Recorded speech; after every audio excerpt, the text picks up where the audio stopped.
It was a busy week in Alabama as municipal elections were held across the state. However, this year, voter turnout was low and some races are headed to a runoff. WSFA, thanks for joining us tonight on WSFA 12 News at 6. I'm Valerie Lawson. Mark has the night off. Alabama political correspondent Jessica Umbro joins us live in the Capitol studio. Jessica, what were some of the takeaways from this year's elections? Secretary of State Wes Allen said they're always going to want to see more Alabama voters come out and cast their ballots, but he says the day went smooth.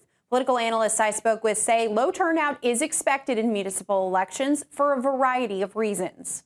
We always hope we'll have higher turnout, but overall election day was good. The wish for higher turnout is common for municipal elections. Historically, voters are more engaged for larger elections like the presidential or gubernatorial races. But political analysts say those local offices have the most impact on daily life. The most important election that actually affects their day-to-day lives more than anything else is that local election.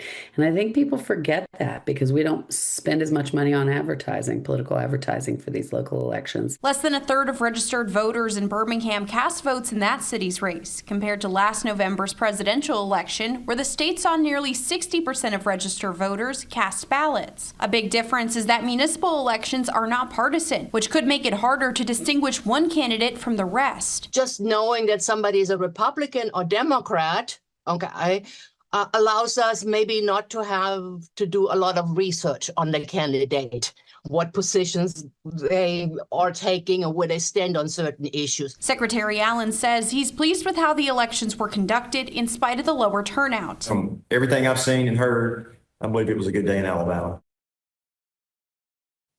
Now, we did see some races come down to just a handful of votes. Secretary Allen says that there is no automatic recount for city elections, no matter how close they are. But he says he has confidence in the election staff who helped get many of those results out quickly on election night. Back to you. All right. Thank you so much. Voters in cities where a candidate didn't get more than 50% of the vote will be able to head back to the polls on September 23rd to cast their final ballots in those races. Secretary Allen says the deadline to register to vote in runoff elections is September 8th.